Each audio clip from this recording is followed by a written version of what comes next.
Olá, tudo bem? Hoje eu tô aqui para falar de uma leitura que não termina nunca também, né? Essa daqui também eu nem quero terminar. Uma leitura, eu digo, infinita. E vai ser infinita, mesmo depois que eu não estiver mais aqui com esse livro, ela vai continuar de alguma maneira acontecendo, porque eu acho que todo mundo que chega nesse livro, nesses versos, nessa poesia, de alguma forma está sustentando esse movimento contínuo. Isso é a base dessa poesia. A poesia, eu acho que ela tem essa base interminável. É como se todo verso que fosse começado não conseguisse nunca, por mais que o poeta ou a poeta tentasse de alguma forma fechar esse verso, não consegue. Porque quando o leitor lê esse verso, ele abre aquilo de novo, né? Ele volta a fazer o movimento, ele volta a girar aquela energia e ela nunca se acaba. Já tô filosofando, né, gente? Já comecei a filosofar, eu nem comecei a falar do livro ainda, nem comecei a falar desse livro de poesia. Isso é poesia. Poesia para mim é esse movimento, é esse giro, é essa vida pulsante. Toda vez que a gente entra em conexão com a poesia, sem perceber, nós estamos mexendo com uma série de campos nossos, mesmo quem não gosta de poesia. Isso que eu acho que é mais interessante, porque a pessoa não tem essa percepção de maneira consciente, mas algo nela se transforma, algo nela gira. Eu tô falando tanto assim de giro porque esse poeta aqui fez nascer, a partir do encontro com o amor e com a poesia, uma dança que é representada pelo giro contínuo, né? A dança Sufi, uma dança tão poderosa. Vocês já sabem de quem eu tô falando, né? Eu tô falando desse cara aqui, ó, Rumi, e seus poemas místicos. Eu não sei se é Rumi ou Rumi. Eu gosto de pensar que um poeta não tem nome. Ele não pode ter um nome. Você vê que eu vou despindo a poesia de tudo que é convencional.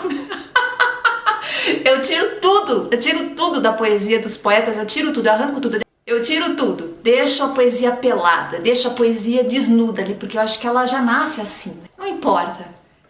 O poema nasce quando ele é de alguma forma tocado, seja por quem escreve, seja por quem lê. E muito disso que eu tô falando tá aqui na poesia do Rumi. Antes de eu começar a falar sobre a poesia desse grande movimentador de energia, eu quero falar sobre essa edição, que é do Editorial Atar. Editora Atar, Editorial Atar. Gente, essa edição, ela tá linda, linda, linda, linda. E tem uma outra coisa aqui que eu acho importante frisar, que é a abertura desse livro, né? A introdução. Na abertura tem filme, né? Aqui tem introdução. A introdução desse livro, gente, é muito incrível. Eu vou dizer para vocês que eu fiquei acho que uns 3 ou 4 dias lendo essa introdução, degustando ela aos poucos. Eu confesso que eu nunca tinha chegado num livro que tinha uma introdução tão gostosa, tão importante para o conhecimento do leitor, da poesia que ele vai acessar depois, e principalmente tão saborosa. Porque assim, o autor dessa introdução, que eu vou descobrir o nome dele agora, né? Porque eu não tinha olhado antes, espera aí. José Jorge de Carvalho. Ele tem toda essa malemolência do Rumi também. Ele também chega falando desse lugar poético, mas ao mesmo tempo muito instrutivo, muito detalhista, assim, e traz pra gente todo esse encantamento que é importante a gente ganhar antes de acessar muitas vezes uma obra como essa. Mas antes de eu começar a falar sobre o Rumi também, eu quero contar um pouquinho como que eu cheguei nessa leitura. Acho que muitos de vocês sabem, eu trabalho dentro desse universo místico, dentro desse universo da poesia, do mistério, né? Eu tô muito ligada com isso. E claro que eu já conhecia, já tinha ouvido falar e já tinha lido alguns versos desse autor. Rumi é citado, é destacado, é ressaltado em diversas outras obras e não precisa ir muito longe para a gente encontrar citações da poesia de Rumi. Mas eu nunca tinha tido curiosidade de adentrar mais a fundo a poesia dele, justamente por achar que ela era muito hermética. Aí que tá, né? A gente não sabe, julga e acaba perdendo por conta disso.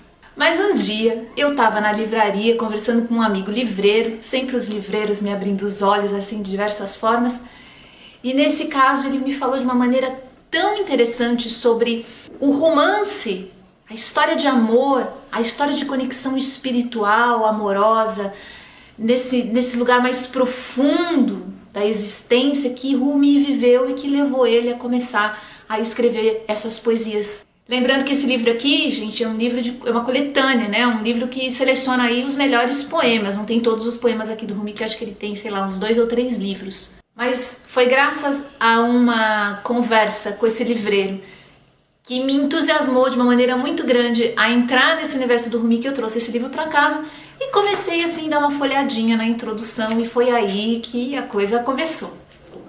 Nessa introdução a gente fica sabendo que Rumi, que vivia lá no Irã, nasceu por lá naquela região, e ele depois se deslocou diversas vezes, tá, gente? Tem passagem dele na Turquia, passagem dele em outros lugares, enfim. Rumi nasceu já numa família de filósofos, de pensadores, né, de pessoas que estavam associadas de alguma forma ao movimento também, à conexão espiritual. Lembrando que no Oriente essa associação filosofia e espiritualidade é algo que anda muito forte junto, né, até hoje. Rumi então cresce nesse ambiente, dotado já desse talento e desse privilégio de poder aprender desde muito cedo com seu pai uma série de tradições, de culturas. Rumi acaba se dedicando a essa trajetória de transmitir ensinamentos. E é nessa postura de transmissor aí de ensinamentos que Rumi conhece Shams. E nesse momento a vida dele se transforma, porque ele encontra um outro pensador, um outro filósofo, que não só o desafia, mas também abre para ele um espaço de um encontro mais íntimo entre dois espíritos. Eu até separei um pedacinho aqui que eu estou segurando para ler para vocês aqui, porque eu acho que o autor dessa introdução, né, o José Jorge de Carvalho, fez tão bem esse trabalho que ele merece ser lido aqui, olha. Rumi abandonou as aulas e conversas com seus discípulos e nada mais fez senão dialogar com Shams depois do encontro. Esse longo encontro fundiu 2 homens espiritualmente realizados, 2 almas em idêntica condição de despertar, 2 espíritos igualmente sedentos de um confidente com quem pudesse trocar como jamais o haviam feito, seus estados mais sutis de entendimento e experiência mística afloraram. O encontro de Rumi e Shams ficou conhecido na tradição sufi como um encontro de 2 oceanos. Fala sério, né? É aquela coisa que a gente está buscando, mas a gente não consegue. Tá, não, um dia a gente vai chegar lá, porque aqui o negócio foi realmente muito intenso, tanto que Rumi depois começa a escrever, assim como Shams, e de uma maneira assim impulsiva traz para o mundo versos que até hoje movimentam a nossa energia, até hoje fazem a gente girar nesse lugar eterno, incondicional, de grande abertura, espaçoso, né? A poesia do Rumi, ela abre esse espaço dentro da gente, porque ela traz não só mensagem mística, e isso é muito importante. A verdadeira mensagem mística, ela vem carregada com essa força mística, e isso tem muito forte dentro da poesia do Rumi. Quer dizer, não são só as palavras que vão sendo amarradas uma atrás da outra para gerar uma sensação, para trazer aí, né, uma emoção, não. Existe algo além, algo que está entre essas palavras, algo que está atrás, que está ligando tudo isso. Entende essa energia? Esse é o giro de Rumi. Aliás, depois desse encontro com Shams, ele acaba criando esse movimento de meditação ativa, que é a dança Sufi, que é aquela dança, né, que as pessoas ficam girando em torno do próprio eixo, que é lindíssima, lindíssima. Aliás, super indico para vocês jogarem no YouTube e começarem a pesquisar. Existem até hoje diversos grupos que ensinam. Eu sou doida para aprender, mas acho que o meu labirinto não funciona muito bem não, então eu desisti. Mas é, sem dúvida, uma dança linda e que movimenta essa energia. Só da gente ficar olhando, a gente já fica fascinado. Olha só, separei mais um pedacinho aqui do Shams falando sobre o encontro dele também com Rumi. Eu era água estagnada, fervendo e entornando-me sobre mim mesmo e já começando a cheirar mal, até que a existência de Maulana, que é o primeiro nome de Rumi, me encontrou.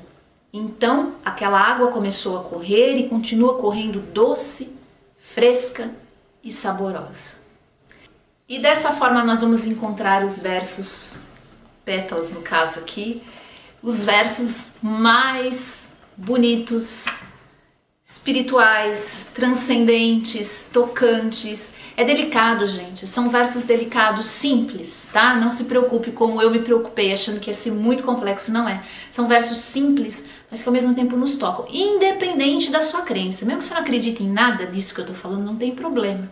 Não perde o Rumi por causa disso não, porque a poesia dele vai conversar com uma série de outros pontos que existem dentro de você que conversam com essa natureza interna nossa, que todos temos, de alguma forma. Meu verso é como o pão do Egito, a noite passa sobre ele e já não podes mais comê-lo. Devora-o enquanto está fresco, antes que o recubra a poeira do deserto. Seu lugar é o clima cálido do coração. Ele não sobrevive ao gelo deste mundo. É como um peixe na terra seca, estremece por um instante e logo perece. Se queres comê-lo e o imaginas fresco, terás de invocar muitos ídolos. O que agora bebes é tão somente tua imaginação. Isto não é uma ilusão, companheiro. É bonito demais, gente. Essa é uma seleção de versos muito especial, muito bem feita, muito refinada, sabe? Fizeram uma edição muito refinada, com algumas ilustrações aí da época, olha só. E para quem vai perguntar, porque eu sei que vocês vão perguntar, a época do Rumi é o início do século XIII. E olha só, a gente tá aqui ainda conversando sobre a poesia dele. Eu continuo muito tocada, muito sensibilizada, ainda não terminei de ler, porque eu quero fazer isso aos poucos. É algo que a gente vai sorvendo devagarinho, até porque quando terminar a gente pode começar de novo, né? Tem sempre essa opção. E é isso, essa é a minha indicação de hoje para vocês. Leiam a poesia do Rumi. Se vocês não tiverem essa edição, não tem problema, arrumem outra, mas leiam, entrem em conexão com a obra dele, porque vale muito, muito a pena. Ou tenham esse livro aí na sua biblioteca de poesia, para aquele momento que você está precisando de um exercício de conexão maior com você mesmo, com você mesma, ó, corre para isso aqui, que isso aqui é joia rara, coisa fina. E é isso, meus amores. Eu volto para falar um pouquinho mais com vocês sobre os livros que li, seja de poesia ou não, sejam livros que terminam ou não. A gente está sempre aqui para falar sobre eles. Fiquem bem, se cuidem e até a próxima. Tchau, tchau.